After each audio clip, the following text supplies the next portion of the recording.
usado para levar este conhecimento a outros mais, querido Pai, pelo amor que Ele também tem ao próximo. Tudo te agradecemos pelo teu amor, o teu carinho, o teu cuidado que tens para connosco e guia esta reunião que se vai fazer, Senhor, que o teu nome seja glorificado. Amém. Amém, Senhor. Tira o teu som, se faz favor, Raquel.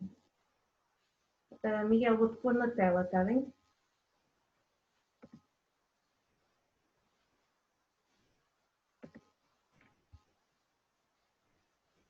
Podes falar, Estão Miguel. todos a ouvir? Olá, bom dia a todos. Então, eu sou o Miguel, da Igreja de Arcos de Valdevez. Eu creio que conheço a maior parte de vocês, uns pessoalmente, outros pelas redes sociais. E então, há cerca de 15 dias atrás, portanto, a Sara fez-me este convite. Eu demorei cerca de 10 dias para responder. Primeiro porque realmente eu não me acho que sou realmente a pessoa ideal, se calhar, para vos dar uma formação nesta área. O meu conhecimento é, enfim, algo limitado, mas pronto, reconheço que tenho desenvolvido alguma experiência, ainda que seja apenas ao domingo. Mas pronto, acabei por aceitar o desafio porque penso que vou aprender também imenso, porque geralmente quem ensina é o primeiro beneficiado. Isto acontece nas atividades da igreja, portanto penso que também vai acontecer aqui. E pronto, enfim, tenho alguns conhecimentos também nesta questão dos adventistas quererem ir para o campo. Eu também, portanto, passei por esse dilema, e realmente as coisas não são fáceis. Conheço bastantes projetos, uns que tiveram bons resultados, outros nem por isso, e penso que também essa experiência poderá vos ser útil a vocês. Em primeiro lugar, eu gostava de salientar que realmente a ida para o campo não é propriamente para fugir às perseguições. Talvez na nossa mente haja alguma confusão em relação a isso.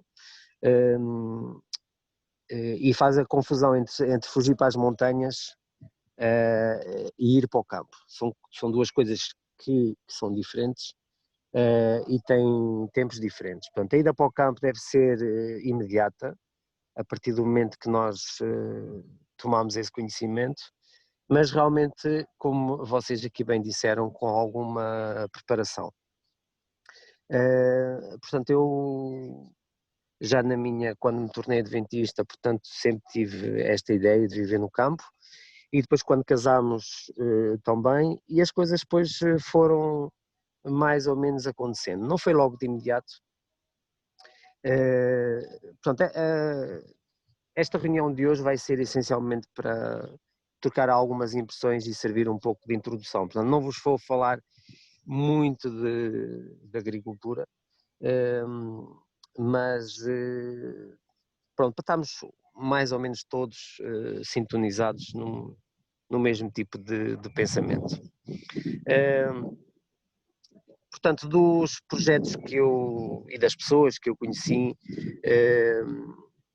que foram para o campo, alguns realmente desanimaram, porque realmente iam talvez com umas ideias erradas e talvez mal preparados. Portanto, porque talvez também eles tenham feito essa confusão entre ir para o campo e fugir para as montanhas. Portanto, em Portugal,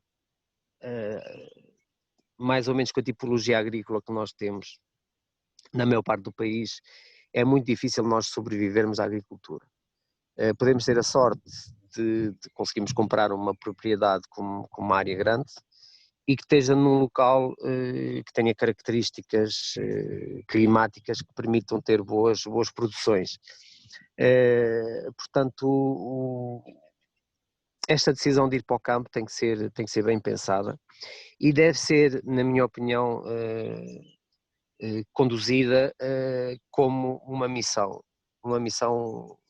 em termos evangélicos.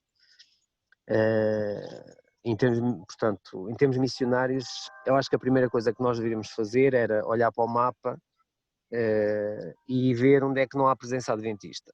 E esse deveria ser um local para onde nós deveríamos dirigir as nossas orações e começar a procurar. Depois é assim, não precisamos de encontrar propriamente, ou temos capacidade financeira para comprar uma quinta ou uma herdade, ou mesmo que seja um terreno. Podemos começar com coisas mais simples, como por simplesmente ir visitar uma zona rural onde não haja presença adventista e ver se há empregos por ali, se há casas que se alugam. Eu neste momento estou a morar na casa da minha sogra, porque o meu sogro faleceu recentemente, mas tenho uma casa alugada mesmo ao lado e estou a pagar, para vocês terem um pouco uma ideia, estou a pagar 250 euros de renda já com água. Só tenho que pagar a luz à parte. Embora, pronto, a casa neste momento não está a ser ocupada, porque nós moramos mesmo neste momento ao lado para darmos apoio aos meus sogros. Mas, portanto, existem estas oportunidades e eu acho que é importante de nós, porque se nós estamos à espera de aparecer a situação ideal, nunca vamos conseguir, ou provavelmente, ou talvez seja muito difícil nós encontrarmos essas condições para ir para o campo e vamos acabar por ir ficando nas cidades, o que eu penso que realmente não é o plano de Deus para o seu povo. Portanto, alugar uma casa numa aldeia não é propriamente muito difícil, talvez nesta fase em que há muita imigração seja um pouco mais difícil, mas penso que é nesse sentido que devemos orar e que devemos procurar.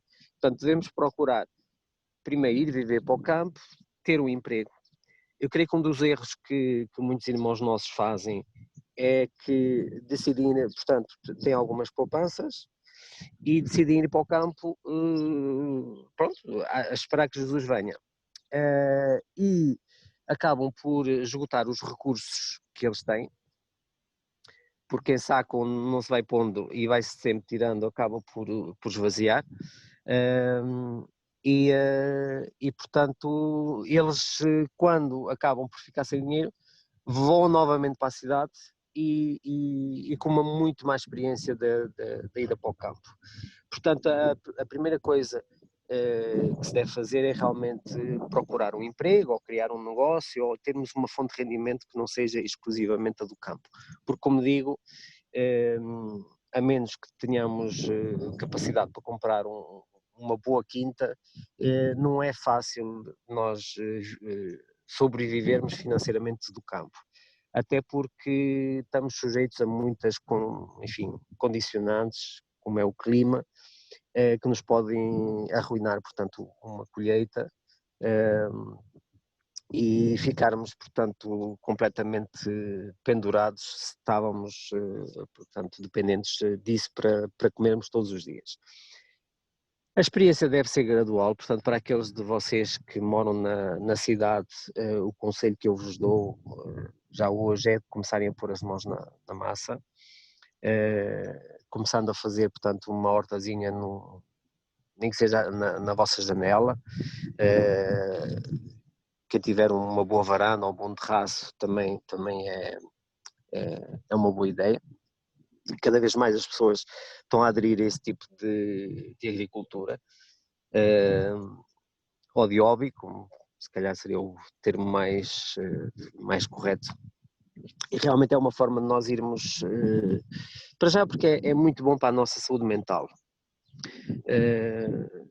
Pronto, as primeiras imagens que eu vos passei enquanto estávamos a fazer os testes era um pouco aqui do entorno no qual eu vivo, portanto nós vivemos aqui numa aldeia, não é certamente o sítio ideal, mas foi aquilo que realmente se proporcionou.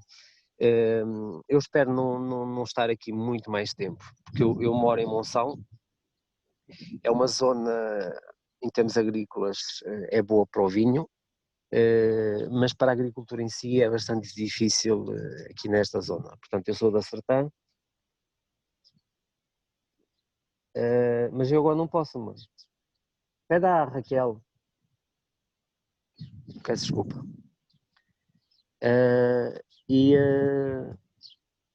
E então, portanto, aqui a parte agrícola, digamos assim, é bastante difícil devido possivelmente ao clima. É uma zona muito úmida e quando nós queremos fazer agricultura biológica, realmente a umidade complica muito as coisas. Eu cheguei a investir e montei uma estufa, funcionou bem no primeiro ano, mas depois a partir daí os resultados foram de certa forma medíocres, porque na estufa há muito mais pragas, porque a umidade está ainda mais concentrada. Eu neste momento tenho a estufa sempre aberta, de verão e de inverno, para que o ambiente de dentro possa ser mais seco. Pronto, nós quando optamos pela agricultura biológica, penso que é disso que nós estamos aqui a falar, pronto, muitas vezes ficamos um pouco decepcionados quando vemos as pragas que acabam por estragar o fruto do nosso trabalho. Mas penso que isso faz parte da aprendizagem. Aconselho-vos também, portanto, a inscreverem-se em grupos de agricultura biológica no Facebook. Eu tenho aprendido imenso nesses grupos. Nós podemos, quando temos, enfim, alguma praga ou assim, tirar fotografias, partilhar no grupo e aconselho particularmente um que é hortas, a Horta de Portugal e depois entre parentes bio. É um dos grupos mais educados que eu encontrei no Facebook, que é uma coisa hoje em dia infelizmente rara, sobretudo nos grupos de vegetarianos e veganos. Geralmente são pessoas, não vou dizer todas, mas um pouco intratáveis, mas pronto, esse grupo são pessoas muito educadas e eu tenho também aprendido bastante nesse grupo e também penso que também tenho partilhado e ensinado algumas coisas que entretanto também vou desenvolvendo. Portanto, creio que é importante nós irmos ganhando essa experiência. Neste momento, se calhar não é por acaso que este grupo e que esta ideia surgiu agora, porque estamos num tempo de crise e isto vem-nos, digamos assim, de certa forma, despertar-nos um pouco da nossa mornidão, se posso usar o termo, e nós nos apercebemos que realmente, e aquilo, uma das lições que eu tirei, ou que estou a tirar desta crise, é que realmente numa situação destas, ou de guerra ou assim, nós estamos muito melhor no campo do que na cidade.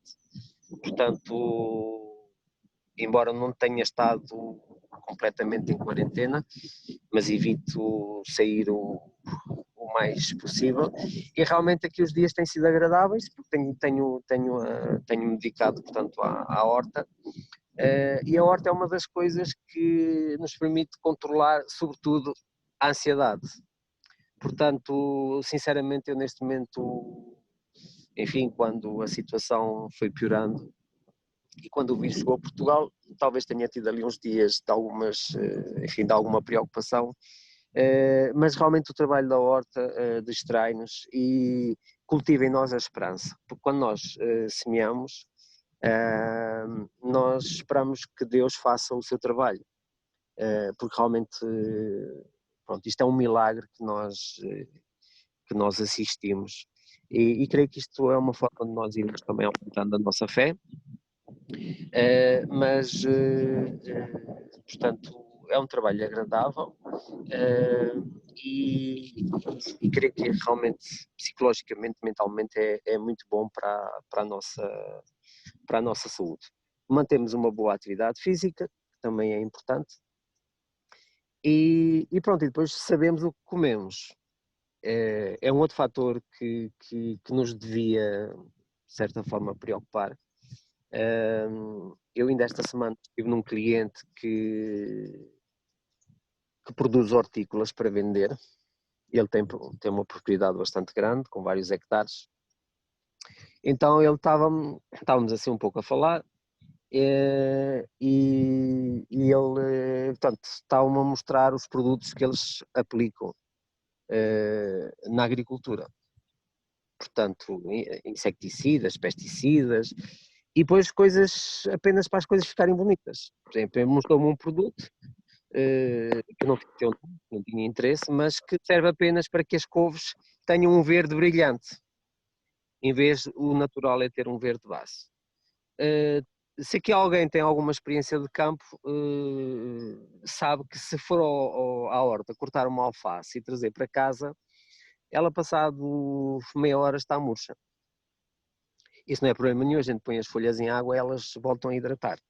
Mas todos nós sabemos que uma alface do supermercado não murcha, certo? E quem diz alface diz outros produtos, mas a alface é típica porque realmente é um vegetal que desidrata com muita rapidez. E o que acontece é que então, para além de todos os produtos que aquilo levou, desde os adubos aos pesticidas, para controlar as diversas pragas que andam por aí, depois ainda leva produtos para aquilo ficar bonito e para se conservar. Nomeadamente, neste caso, estamos a falar de antitranspirantes, ou seja, aquilo é um spray que é colocado, portanto, na colheita, em momentos antes da colheita, ou pós-colheita, para impedir, digamos assim, a alface de perder água e de certa forma, de ficar com aquele aspecto que o mercado não quer. Se for um piolho no meio de uma alface, eles são portanto, o agricultor, o produtor, portanto, é penalizado. As penalizações são quer financeiras, quer ele pode estar impedido durante 15 dias de colocar produto no armazenista. Portanto, a pressão sobre o agricultor é muito grande e, portanto, uma coisa eu vos garanto é que eles não comem daquilo que produzem. Eles têm uma horta, geralmente à parte, feita de uma forma diferente para eles. Portanto, quando nós compramos um produto, nós estamos a consumir uma série de químicos que certamente depois vão se refletir na nossa saúde. Portanto, esse também deve ser um dos motivos pelos quais nós devemos começar a ganhar experiência e realmente tentarmos produzir os nossos próprios alimentos. Eu não sei, creio que se a reunião ainda continua ou não. Eu recebi aqui uma mensagem. Bom, vamos continuar. Portanto, temos a alternativa dos produtos biológicos. É uma alternativa boa. Eu sempre que possível compro produtos biológicos, mas a minha experiência é esta. É que, por exemplo, no Lidl, passa aqui a publicidade, nós encontramos tomate cherry biológico todo ano, que vem de Espanha. Eu, pela minha experiência que eu tenho de agricultura, posso-vos dizer que mesmo que seja no sul de Espanha, mesmo que seja em estufa, é impossível nós termos produtos verdadeiramente biológicos durante o inverno. Portanto, eu não sei como é que eles fazem, mas eu acho que aquilo realmente é uma vigarice. Portanto, o ideal realmente é nós conhecermos o produtor enfim, ainda assim, quando se trabalha a nível profissional e temos uma safra que está em risco por causa de uma peste qualquer, a tentação de aplicar um produto não autorizado é muito grande. Enfim, haverá algumas coisas que não são muito graves, mas outras realmente são. Tudo aquilo que é aplicado diretamente no produto, portanto, aquilo ficam sempre resíduos. Pronto, eu queria dizer-vos então que esta aprendizagem é uma coisa, enfim, gradual, lenta, e algumas bases, e eu queria começar hoje por isso, que é importante nós compreendermos, que é realmente a biologia do solo. Portanto, as coisas não aparecem, as plantas não crescem assim do nada. Normalmente nós semeamos, portanto a semente vai hidratar e vai iniciar o processo de germinação. Já agora fica aqui um parêntese que foram feitos estudos que mostram que há um raio cósmico, portanto um raio que vem do cósmico que inicia o processo de germinação. Portanto, é aqui mais uma prova que realmente Deus interfere diretamente naquilo que nós comemos. E, portanto, depois dessa germinação, portanto, o germe divide-se em duas partes, uma parte que vai tentar subir, que vai dar as folhas, e uma parte que vai tentar descer para criar raízes. E nós temos um pouco a ideia de que realmente a planta absorve os nutrientes diretamente da terra. Ora bem, isso não é bem assim que acontece, pelo menos no processo normal. As plantas estão dependentes dos micróbios, das bactérias existentes no solo, assim como nós estamos dependentes da nossa flora intestinal para nos podermos alimentar. Portanto, na agricultura intensiva, eles criaram os adubos hidrossolúveis e a planta consegue, ao mesmo tempo que bebe água, ela vai absorver esses nutrientes. Portanto, aí os micróbios deixam de ter um papel a desempenhar. Mas na agricultura biológica isso não acontece. O grande problema é que os adubos dão à planta 3 macronutrientes, que é o NPK, portanto, que é o nitrogênio, o potássio e o fósforo, mas a planta necessita de muito, a planta e quem ingere a planta, portanto, os animais, como nós, necessitamos de muito mais nutrientes, nomeadamente os micronutrientes, como é o caso do magnésio, como é o caso do cobre, do ouro, da prata, que nós necessitamos em quantidades ínfimas, mas sem a presença desses elementos no nosso organismo, as reações químicas, bioquímicas nesse caso, não se realizam, porque eles funcionam essencialmente como catalisadores. Portanto, aí realmente o papel do solo e das bactérias é extremamente importante, porque a única forma da planta absorver esses nutrientes é através das bactérias. Portanto, o que acontece quando se dá o processo de germinação é que à medida que as raízes se começam a desenvolver, a semente atrai as bactérias que lhe são favoráveis e repele as que não lhe são. E há como uma luva de bactérias que vai, à medida que as raízes se vão desenvolvendo, e as radículas, que são aquelas raizinhas mais pequeninas, portanto, há uma colónia de bactérias que se vai desenvolvendo à volta e são essas bactérias que vão, portanto, transmitir esses micronutrientes à planta. Portanto, há uma série de seres vivos na Terra que são essenciais. Alguns todos nós conhecemos e vemos, como é o caso das minhocas, mas há outros decompositores. Portanto, daí a primeira, digamos assim, a primeira lição que a primeira ideia que eu vos queria transmitir é realmente esta que a saúde da terra, do solo, é para nós. Portanto, num centímetro cúbico, mais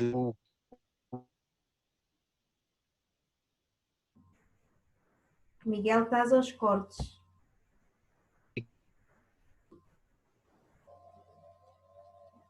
Vamos aguardar que ele movimentou-se e ficou bloqueado.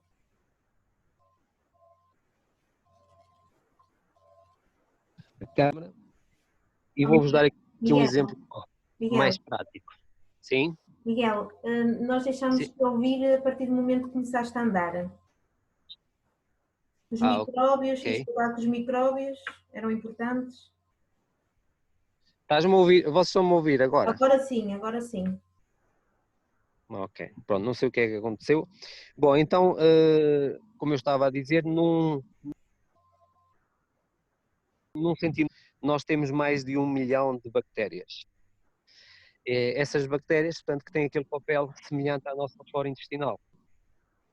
Portanto, a nossa principal preocupação deve ser com a saúde da nossa terra, do nosso solo. O solo ou a terra agrícola, é um legado que nós temos.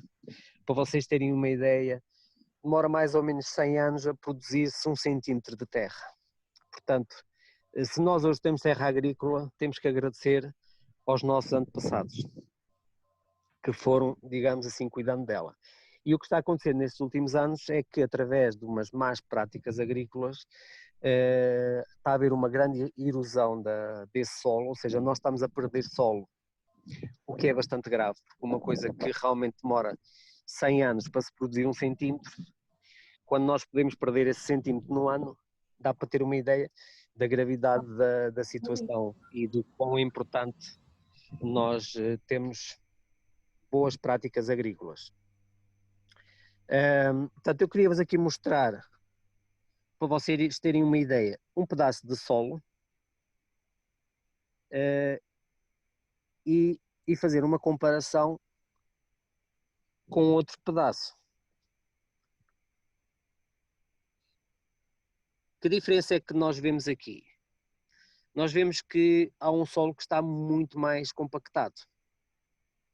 Neste caso, o primeiro que eu vos mostrei. Qual é o motivo desta compactação? O motivo desta compactação é que aqui nós caminhamos por cima do solo e ele fica duro. Qual é o problema do solo ficar duro? É que as bactérias que desempenham este papel importante, elas precisam de oxigênio para viverem. Elas respiram exatamente como nós. E, portanto, um solo demasiado compactado não vai permitir que haja uma entrada de oxigênio e que essas bactérias possam fazer e desempenhar o seu trabalho. Portanto, a planta num solo compactado vai desenvolver mais doenças, porque nós, quando olhamos para as pragas, muitas vezes nós vemos como uma coisa, enfim, que aconteceu ali um pouco por acaso. Mas normalmente, à semelhança daquilo também que acontece com os seres humanos, nós, quando estamos bem fisicamente, as doenças não se desenvolvem tanto. Quando o nosso corpo, digamos assim, está saturado, enfim, por diversas condicionantes, as doenças vão aparecer. Portanto, as pragas e as doenças muitas vezes são na agricultura biológica, são apenas sinais de que alguma coisa não está bem. Porque todos nós certamente já devemos ter reparado em plantas que estão completamente ruídas, por exemplo, couves, em que só vemos os talos, e ao lado temos couves que estão aparentemente saudáveis. Coisas que foram plantadas na mesma altura e, portanto, isso não deveria de acontecer. Portanto, a questão é que realmente aquela planta que está mais atacada tem algum desequilíbrio ali no solo. Pode ter sido porque foi plantada numa zona que estava muito pisada. Eu, por exemplo, aqui eu fiz estas camas elevadas num pedaço de terreno aqui junto à estufa, em que realmente a terra aqui estava muito compactada, porque nós fizemos um pedaço de muro que vemos aqui na frente, e andaram aqui tratores, e realmente esta terra estava extremamente dura. Portanto, eu fiz estas camas elevadas, mas eu não espero neste primeiro ano ter aqui grandes resultados, porque sei que a terra está, portanto, de certa forma doente, se posso usar essa imagem. Depois, portanto, noutra aula, poderei, de certa forma, ensinar-vos, digamos assim, como é que nós podemos alimentar esta flora do solo, da mesma forma que nós tomamos probióticos para o nosso intestino, existe também formas de nós enriquecermos o solo com estes micróbios, com estas bactérias. Portanto, a primeira ideia que eu vos queria deixar ficar hoje é realmente da importância da saúde do solo. E as camas elevadas, que é isso que nós estamos aqui a ver, digamos assim, uma das técnicas usadas normalmente em agricultura biológica. É um processo que realmente eu estou bastante entusiasmado, porque a grande vantagem é que nós temos espaços para caminhar e espaços para cultivar, portanto, e nós nunca caminhamos em cima de uma cama elevada, e a vantagem disso é que queremos que o solo esteja sempre fofinho e sempre bem oxigenado. Isto requer algum investimento inicial, a nível quer de trabalho, quer eventualmente de alguns materiais que são necessários, mas depois praticamente nós não voltamos a usar a enxada. Portanto, nós hoje quase toda a gente sofre da coluna e realmente através deste processo nós não necessitamos de cavar a terra. Para além de que cavar a terra, enfim, ou pelo menos lavrar, que é aquilo que todos nós conhecemos, também é uma má prática agrícola, porque nós estamos a virar a terra ao contrário e o resultado das bactérias do solo ficam totalmente desequilibradas, porque nós temos bactérias que vivem mais à superfície, são aquelas que necessitam de mais oxigénio, e depois temos algumas bactérias que vivem mais no fundo, que necessitam de menos oxigénio. E quando nós lavramos, portanto, nós estamos a inverter a posição das bactérias e, portanto, aquelas que não precisam de tanto oxigénio vão ter demasiado e aquelas que precisam de oxigénio vão ter pouco. Portanto, é um desequilíbrio bastante grande e que hoje está mesmo na agricultura convencional, está a ser repensado, portanto, essa prática. Pronto, mais ou menos hoje era aquilo que eu tinha para vos falar. Vamos tentar, não tenho acesso ao computador porque a minha esposa neste momento ia ter a partir das 10 formação do sal, acho que é assim que se diz, portanto é uma formação da igreja, e portanto eu vou ter que me desenrascar aqui com o telemóvel, portanto não sei se vou conseguir ter acesso ao chat da mesma forma. Se por acaso não for possível, eu sugiro, portanto, que ponham as questões, portanto, Miguel, excepcionalmente. Miguel, eu posso te ler as questões, se quiseres. Ok, está bem, pode ser assim. Pronto. Posso começar?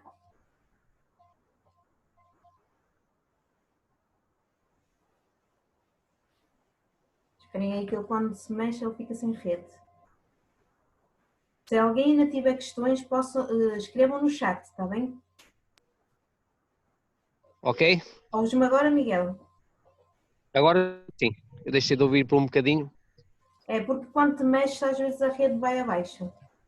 Está bem? Ok. Pronto. Aqui está-me a avisar que a largura da banda da rede do Miguel é baixa. Está bem? Por isso deve estar com pouca rede. Ok. Pronto, eu vou começar Ok. pela Raquel Miriam Libânio Oliveira. Ela diz assim: a Raquel Miriam Libânio agora pode desbloquear o som, está bem? Ela diz o seguinte: queria saber se na agricultura biológica é possível a utilização de adubo. Eu julgo que é adubo. Pergunto isto porque não sei qual é a composição dos adubos e fertilizantes. Eu julgo que isto já foi meio respondido, mas se quiseres voltar a repetir, Raquel, Miriam pode desbloquear. Ok, está desbloqueado. Ok, pronto. Na realidade, os adubos, tal como nós os conhecemos, portanto, não são permitidos na agricultura biológica. No entanto, é permitido fertilizantes biológicos. Eu vou dar um exemplo, por exemplo, o humus líquido é um fertilizante biológico. Também há um há um granulado que se compra nas casas agrícolas, que aquilo é estrume que foi seco e foi tratado e dão-lhe aquele aspecto granulado que também se pode utilizar. Embora pode ter um efeito pernicioso, portanto não se deve abusar, digamos assim, porque aquilo tem um efeito similar ao adubo, ou seja, é muito rico em nitrogénio. O nitrogénio ou azoto, portanto, são as proteínas. Todas os elementos têm estrutura, portanto, têm proteína, como é o caso das couves ou qualquer outro hortícola. Por isso os vegetarianos realmente não têm grande dificuldade em encontrar a proteína, porque ela está em todo lado. Mas o que faz, digamos assim, essa fartura de azoto é que a planta vai crescer muito e depressa, havendo calor e água, obviamente, mas vai ficar desequilibrada porque não teve tempo de absorver os outros nutrientes. Portanto, é um produto que deve ser usado com alguma moderação. É muito melhor o composto que nós fazemos, em que o estrume, por exemplo, dos animais que é rico em nitrogénio, foi transformado lentamente, perde uma grande parte dessa riqueza em nitrogénio, mas ganha outros nutrientes. Obrigada.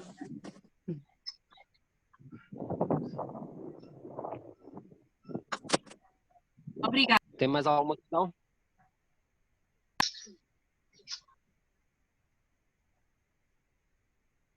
Tem mais alguma questão? Espera aí que não tinha o meu som ativado. Tem. Eu vou ler a seguinte. Alguém deu a opção de usar estrume de cavalo. Ok? Ok, o estrume de cavalo é um estrume que é excelente. Talvez seja um dos melhores. Mas é tal situação, ele deve ser compostado, não deve ser usado assim em fresco. É um estrume muito forte, portanto, tem uma característica muito interessante na compostagem, é que ele, portanto, fermenta muito, produzindo muito calor. É bom para queimar sementes de ervas e infestantes, mas realmente se ele for aplicado cru na terra, corremos o risco de ele queimar as plantas. Portanto, o ideal do estrume é passar pela compostagem. Do estrume de cavalo ou de qualquer outro estrume, o de galinha também é muito forte. De uma maneira geral, todos os estrumes são bons, inclusive o humano. Portanto, um dos meus projetos seria de fazer uma sanita seca, mas a minha esposa não está muito para aí virada, ainda não me deu autorização. Mas realmente, quanto mais diversificada for a alimentação de um animal, mais rico é o seu estrume.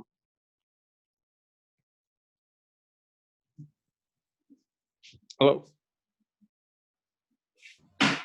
Pereira, quer acrescentar alguma coisa?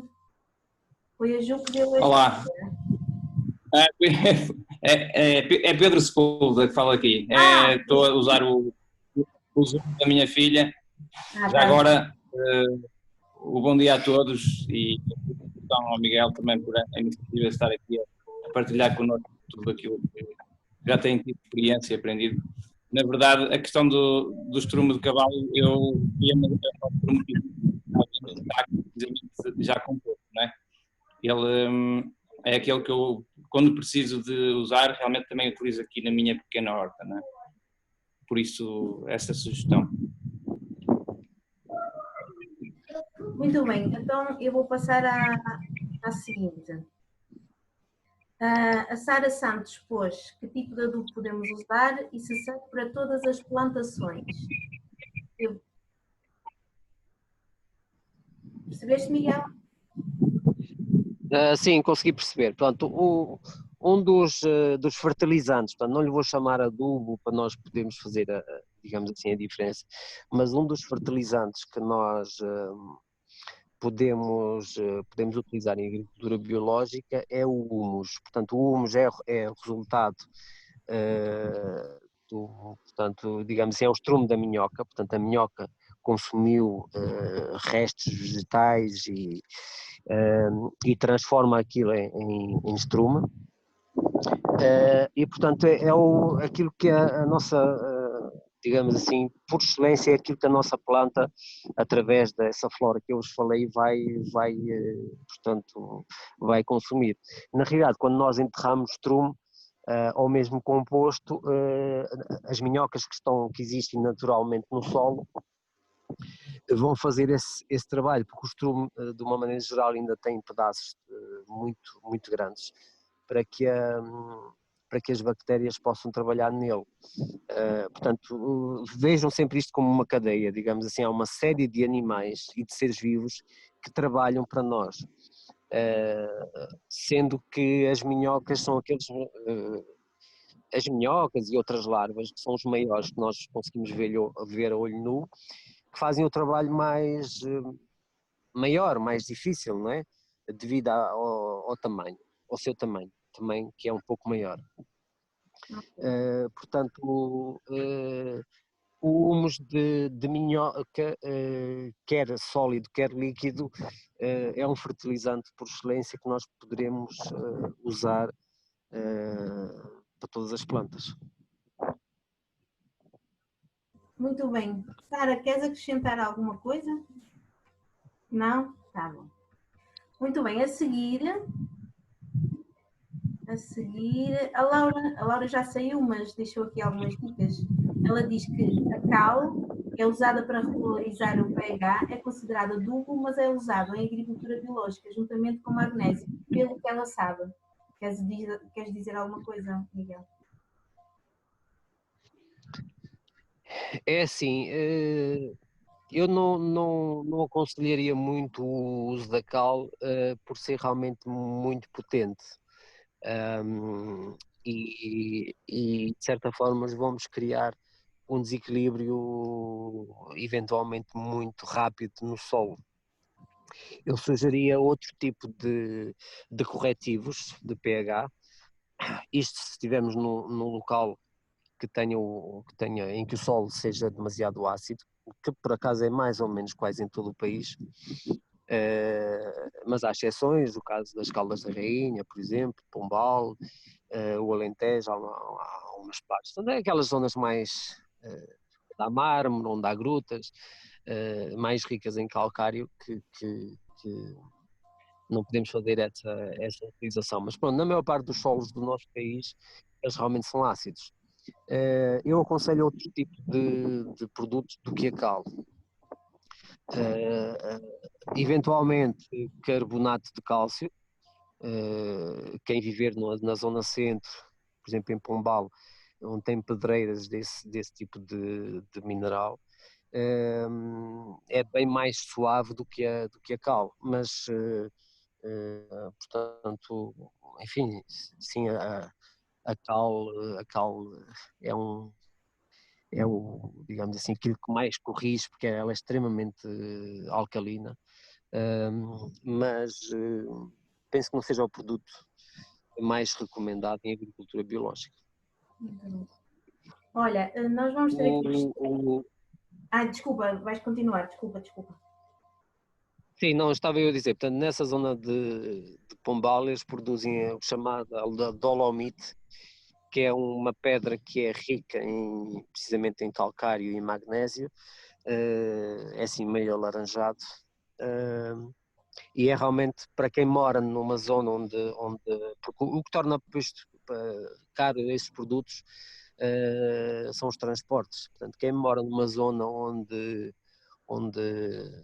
esteja perto, digamos assim, de um centro de produção, é um dos produtos mais económicos e para mim mais válidos. No meu caso aqui, como eu estou aqui no extremo norte, e deixou de haver dolomite no mercado aqui nas casas agrícolas, não sei por que motivo, eu uso um que é feito de algas, que é o fisiolite, depois mais tarde eu irei falar sobre isso. Olha, Miguel, vai aqui surgir questões que se calhar vai ser temas que tu vais aprofundar mais vais aprofundar noutras alturas. Por isso, se assim for, tu resumes e dizes que depois vais aprofundar, está bem? Olha, por exemplo, a Helena diz aqui, se não podemos fresar, como fazemos?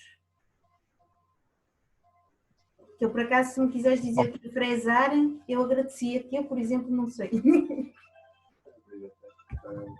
Ok, a fresa é uma alfaia agrícola que tem uns dentes que trabalham em rotação a alta velocidade e que vai desfazendo, portanto, a terra.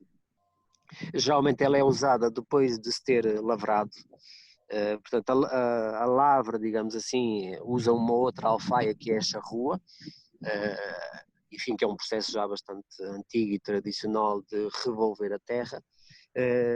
Na realidade isso acontece, ou seja, essa necessidade de mexer na terra tem a ver com a necessidade de oxigenar, porque a terra, nós ao caminharmos por cima dela, acaba por se compactar. Claro, a própria chuva também faz um pouco esse papel, mas se nós formos, por exemplo, ver propriedades agrícolas para comprar, e se nós encontrarmos uma propriedade que está há 20 anos que não é cultivada, portanto, ou seja, está em abandono, se nós formos verificar, a terra está fofa. Ou seja, uma terra que não tem intervenção do homem, ela não está compactada. Porquê? Porque tem todos os seres vivos que trabalham, digamos assim, na sua oxigenação. É o caso das minhocas, é o caso das toupeiras, há uma série de seres vivos que fazem esse papel. Normalmente a terra só está compactada devido às más práticas do homem. E portanto, não usando a frese, existe, portanto, por excelência, como eu já falei, são as camas elevadas de cultivo. Eu irei depois explicar como é que elas fazem e assim.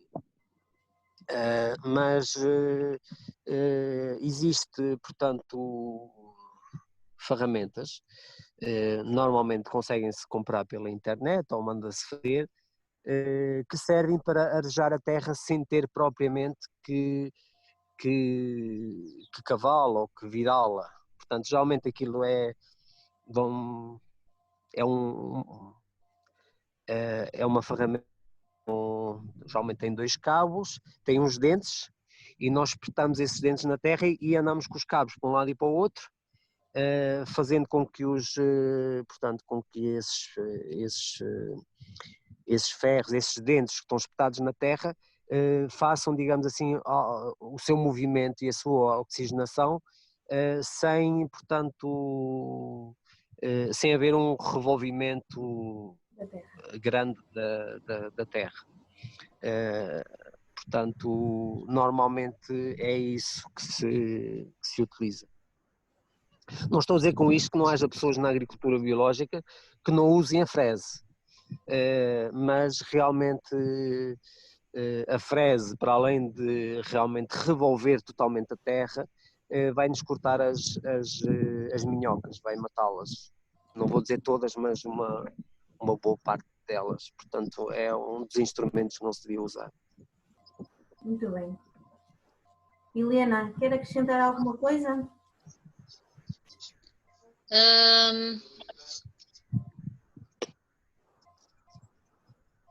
Não? Agora. Se quiser intervir, intervir. Agora estão-me a ouvir? Sim, sim. Sim, sim. É assim, já agora gostaríamos de saber o nome dessa ferramenta, porque se estivermos interessados em comprar, eu nunca visualizei, nunca ouvi falar, como é que podemos adquiri-la? Isso tem um nome? Sim, eu por acaso agora não me lembro do nome, mas o que eu vou fazer no grupo do WhatsApp, eu vou-vos pôr uma fotografia e eventualmente até um link, portanto, de alguma página online que possa vender. Ok? Embora vocês, se tiverem um serralheiro e lhe mostrarem a fotografia, ele consegue fazer-vos uma ferramenta dessas. Mas como digo, portanto, se vocês optarem pelas camas elevadas, não fará falta. Muito bem. Ok. Posso passar à Obrigada. seguinte? Vou passar à seguinte. O Pedro Sepúlveda, eu acho que não me enganei, pergunta se tu já fizeste experiência com hidroponia biológica. Ora bem, não, eu nunca fiz e tenho as minhas dúvidas de se alguma vez a hidroponia possa ser biológica.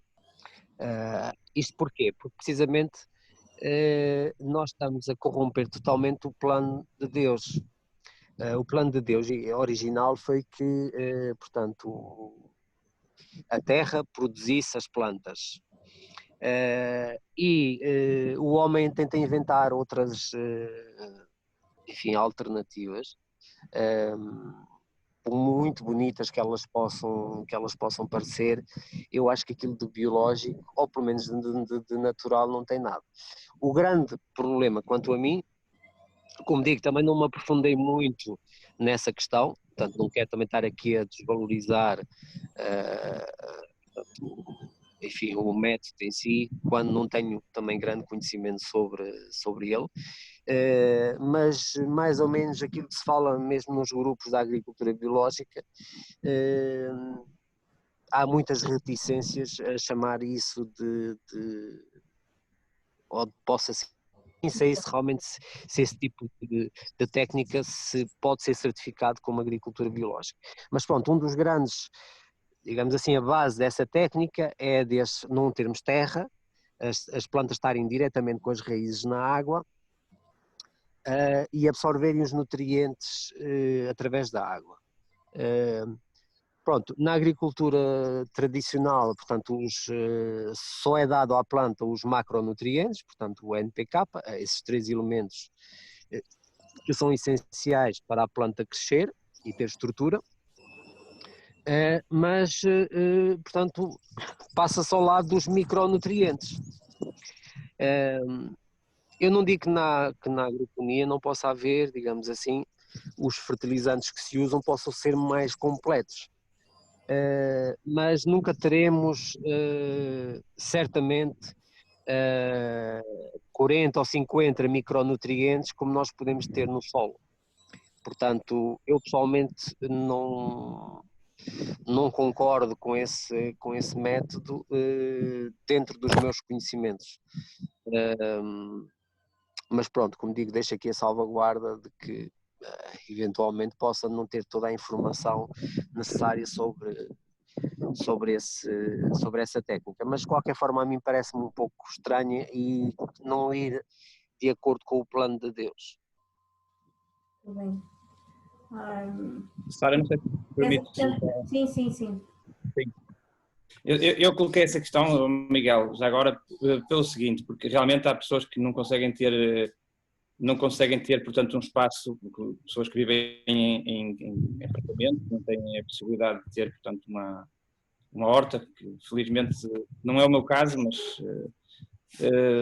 passa-me isso muitas vezes também pela cabeça, porque há pessoas na família que não têm essa possibilidade e sempre ter alguma coisa é melhor do que não ter nada, não é?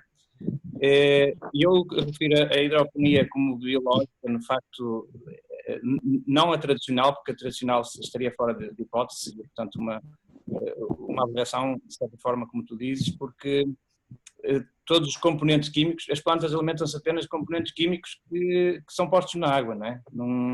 Não se alimentam de mais nada, não são nutrientes naturais, não é? Embora possam ser alguns deles naturais, outros são laboratoriais, portanto. E a minha questão na hidroponia biológica seria, portanto, em pegar nas cascas, nas couves que estão descartáveis, na parte que já estão amareladas ou que estão velhas, nos próprios caulos, desfazê-los, ralá-los, adicioná-los ao tanque da água e aquilo servirá de alimento, portanto, à nova planta que está em crescimento. Portanto, sem dúvida alguma seria biológico, certamente daria para certificá-lo como biológico. Passa sempre pela questão depois das pragas, não é? E da possibilidade de pragas que poderá ter umas terá menos, penso eu, que as da terra, porque não estão em contacto com o solo, muitas das pragas vêm do solo, não é? Mas terá outras que não têm no solo, provavelmente, não sei. Como não tenho também essa experiência, estava-te a perguntar se terias, se não, mas é uma coisa que sempre me tem batido na cabeça. Obrigado.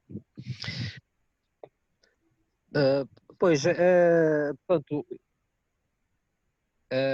a questão prende sempre com os micronutrientes. Certamente nós nunca vamos conseguir nesse método, porque não temos lá, portanto, aquela flora microbiana do solo que, enfim, as bactérias também se desenvolvem na água, mas certamente não as mesmas, que permitem que a planta assimile os micronutrientes. Portanto, relativamente aos macronutrientes,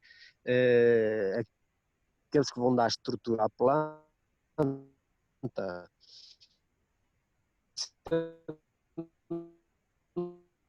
não tenho dúvidas, aliás, que conseguem produzir através da água, Miguel, tens que parar. outras dúvidas, e não sei se haverá, por exemplo, perto do asma,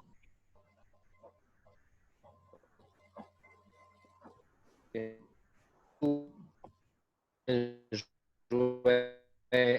um método precisamente que uma das suas virtudes e penso que se consegue nós podemos usar em varandas, assim, que permite ter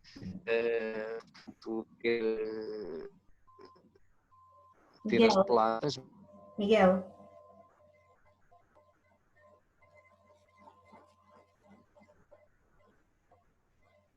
Vamos aguardar, que ele quando se mexe fica sem pio.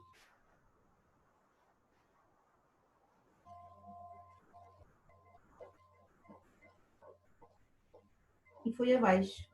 Ai não. Miguel, estás-me a ouvir? Sim, a ti estou a ouvir. Não, é que, pois, mas entretanto ficaste sem som. É que tu quando te mexes, se tu te mexeres, tu tens que parar de falar. É para perceberes quando a imagem volta a ficar quieta, porque ficas sem rede. Então não percebemos a tua explicação.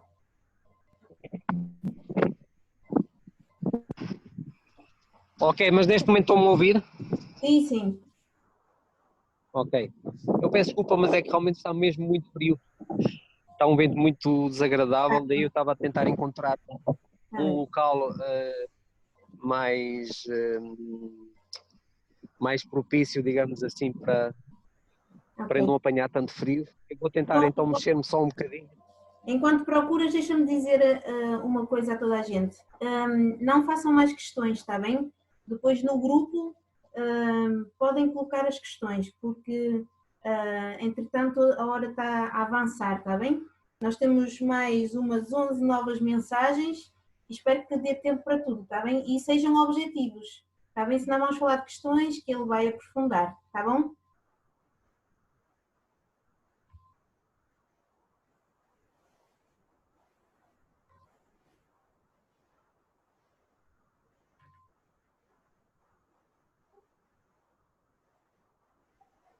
Ok.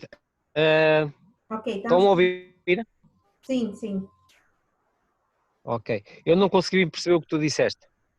Eu estou a dizer que, estava a dizer que já temos mais 11 mensagens e disse para deixarem de mandar questões, senão o tempo avança e tu se calhar às tantas já nem vais ter a oportunidade de responder a tudo. E para serem objetivos, está bem? Ok. Eu acho que isto da hidroponia, se calhar tu depois continuavas em chat, está bem? E passávamos para a questão seguinte, se o Pedro não se importar. Deixa-me procurar por ele. É para ativar. Está tudo bem, podes avançar. Posso? Se não te importares, muito obrigada. Então eu vou avançar para a questão seguinte. Bem, o Ismael Santos, esperem aí um bocadinho.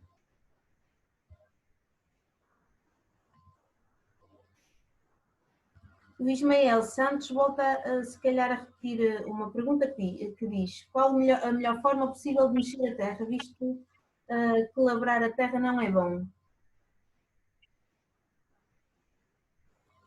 Ouviste, Miguel? Sim, ouvi, portanto, aqui a situação mantém-se, portanto, é um pouco a mesma pergunta acho que foi a Laura que pôs, né? Portanto, nós podemos usar uma forquilha, para quem não tiver outra coisa, desde que seja relativamente resistente e forte, portanto, nós podemos espetar a forquilha e abanar um bocadinho a terra, por forma a torná-la mais solta e oxigená-la. Aquela ferramenta, portanto, é uma ferramenta boa porque tenho 2 cabos e posso usar as 2 mãos, mas pronto, existe algumas ferramentas, existe por um género de uma pá, mas com dentes, relativamente curtos, que pode eventualmente também fazer o mesmo efeito. Mas o ideal seria sempre, quer dizer, na minha opinião, realmente as camas elevadas do cultivo, porque uma vez feitas nós não precisamos depois nos preocupar muito, porque a terra nunca vai estar compactada. Mas pronto, eu depois tiro-vos fotografias e partilho convosco dessa tal ferramenta e de outras alternativas que aí mais facilmente vocês conseguem encontrar no mercado. E até poderei fazer um pequeno vídeo a mostrar como é que isso se faz. Okay. Prontos, até foi a Marisa, não é o Ismael. A Marisa também pergunta onde é que se pode comprar o humus.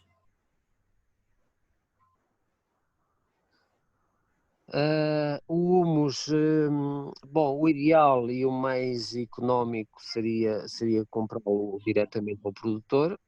Existem produtores, provavelmente um pouco por todo o país, mas geralmente nas casas agrícolas também há. Se for para pequenas quantidades, para uma pequena horta ou eventualmente até mesmo para uma horta de balcão ou de terraço, portanto um saco de 20 quilos é mais do que suficiente. Portanto, isso normalmente as casas que vendem produtos agrícolas, que vendem os adubos e assim, também vendem os estrumes granulados e também vendem o humus. Ok.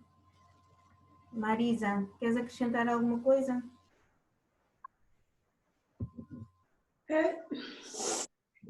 Eu queria só perguntar, por exemplo, nessa questão de lavrar, não usar esse método só dá para terrenos mais pequeninos, não é? Por exemplo, tipo, estou a falar de terrenos mesmo curtinhos, onde são mesmo para hortas pequeninas. E hortas assim um pouco maiores, onde há mais extensão de terreno, onde nós podemos cultivar mais feijão, milho, coisas assim com mais intensidade, com maior espaço. Acho que esse método não deve funcionar muito bem. Sim, é correto. Se for para quantidades maiores, obviamente esse trabalho à mão é um pouco mais difícil. A questão das camas elevadas de cultivo pode-se, portanto, pode-se utilizar em quantidades maiores, embora, pronto, representam algum investimento a nível financeiro, mas, por exemplo, em estufas, muitas vezes isso é utilizado. Em alternativa, o que eu aconselho, se for realmente para áreas maiores, é o motocultivador. Portanto, também conhecida como motoenxada. É um trator muito pequenino, muito leve, portanto não tem aquele efeito nefasto no solo. E em vez de usar a frese, há um acessório que são os ganchos. Os ganchos, digamos assim, passam pela terra a uma certa profundidade, mas não revolvem a terra, portanto eles apenas fazem a sua quebra e abrem, portanto, o género de uns sulcos por onde eles passam. Portanto, é um método menos mau, digamos assim, e mais respeitador da biologia do solo. Ok. Já deu a pergunta.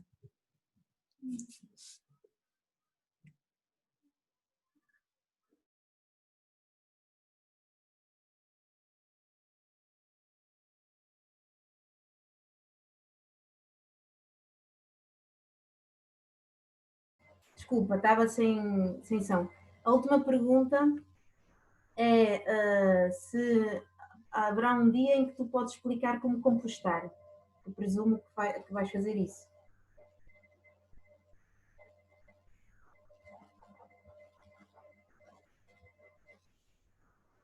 Espera que o Miguel ficou sem.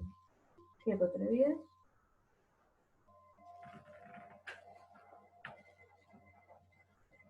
Só para terem noção, a gente não tem, ele nunca me deu limites de formações, por isso a gente deve falar de tudo e mais alguma coisa.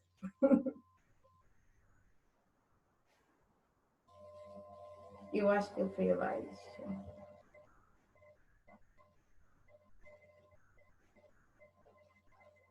Oh, Sara, desculpa lá, não fizeste a pergunta da Telma e do Miguel, pois não, passaste à frente.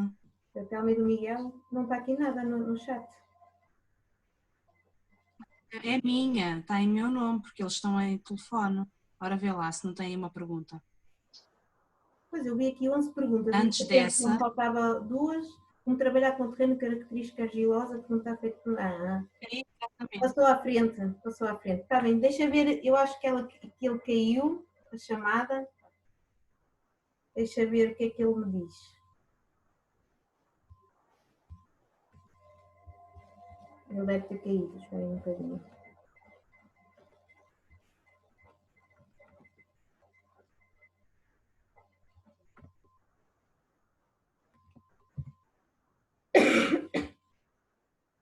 Olhem, eu julgo que já era. Pois. É assim, o Miguel ou ficou sem... Tens que tirar o som, Raquel.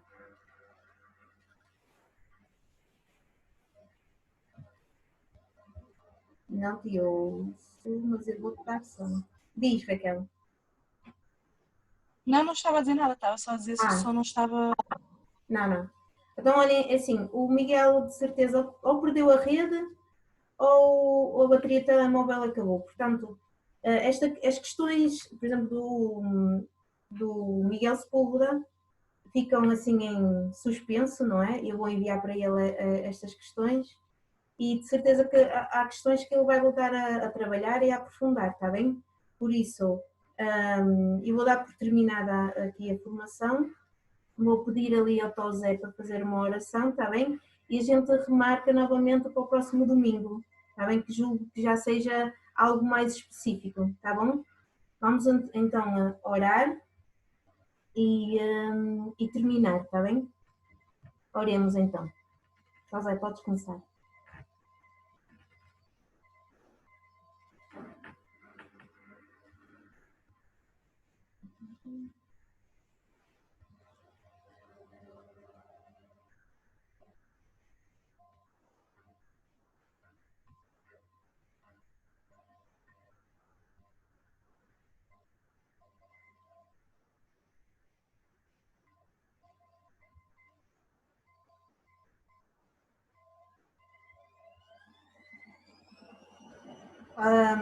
Tosé, eu vou ter que parar a oração, porque eu estou a tentar desbloquear o vosso som e não dá. Desculpa lá. Ninguém está a ouvir. Olha, agora vê lá. Agora sim. Agora sim, se faz favor. É que eu não estava a conseguir deste lado. Obrigada. Vamos começar então outra vez. Amantíssimo Deus e bom Pai que habitas nos altos céus, estamos-te gratos, Senhor, porque pela vida e pela saúde e pela proteção que tens concedido a cada um de nós, onde nos encontramos, a nós e as nossas famílias, Senhor. Agradecemos também o desejo que colocaste no nosso coração, através da Sara também, a iniciativa partiu dela, Senhor, de podermos, Senhor, obter mais informação acerca de como devemos preparar a terra para podermos também tirar o sustento, e também colocaste o nosso desejo e vontade, se calhar, de podermos, num futuro próximo, pensar em mudar a nossa vida em conformidade com a tua vontade, Senhor. Se for esse o nosso desejo, Senhor, que tu possas trabalhar nos nossos corações, que nos possas ajudar a criar as condições e os meios para podermos atingir esse fim, Senhor. Que tu possas abençoar o irmão Miguel, visto que também aceitou este convite através da Sara, Senhor, que ele possa continuar a ser abençoado por ti, e que nos possa também a nós, Senhor, visto que já tem a experiência, de munir-nos de alguma experiência que é dele, Senhor, de ferramentas que possam a nós também enriquecer, para que num futuro próximo também os possamos pôr em prática. Agradecemos o privilégio que tu nos daste, já que nos deixas tanta informação e podemos obtê-la também através do Espírito de Profecia, Senhor, e de indicações que tu também dás através da Bíblia, Senhor, que nós possamos trabalhar e tentar e ter o desejo e a vontade de buscar essa informação para que possa ser uma ferramenta, Senhor, que provenha de ti e que através desse conhecimento nós possamos ter um bom resultado, Senhor. Ajuda-nos a mantermos firmes, a não desanimarmos. Sabemos também, Senhor, e temos consciência de que haverão os que temos que transpô-los, mas que possamos, Senhor, ter em mente que não estamos sozinhos, tu estás connosco, e que o desejo aqui é de fazermos a tua vontade, mesmo que muitas das vezes, Senhor, o nosso coração ainda não esteja trabalhada e o nosso caráter ainda não esteja da forma que devia estar, mas carecemos do teu auxílio e tudo isto pedimos e agradecemos, e pedimos também uma bênção para todos estes irmãos que aqui estão e amigos no decorrer desta semana, que tu nos possas continuar a abençoar, possas nos guardar e proteger, e agradecemos tudo quanto tens feito por nós, Senhor. Agradecemos o amor e o carinho que nos dedicas, é o que eu te pedir e agradecer em nome de Jesus. Amém. Amém. Um beijinho e abraço a todos, tenham uma boa semana e muito obrigada por participarem. Até domingo. Vais fazer o grupo do WhatsApp, Sara? Com toda a gente? Eu só ainda não fiz o grupo no WhatsApp porque o meu telemóvel decidiu cair, está bem? Mas o meu marido já está a resolver esse assunto e mal eu tenha essa oportunidade, em princípio hoje, já crio o grupo no WhatsApp, está bem? Vocês já podem ir tirando algumas questões. Diz? Há pessoas que se calhar não tens o número de telemóvel, depois se calhar vou ter que te passar para tu poderes metê-las. Sim, e vocês também têm contato, convidar outras pessoas, só têm que dar o número de contacto para pôr no grupo, tá bom? Pronto. Um beijinho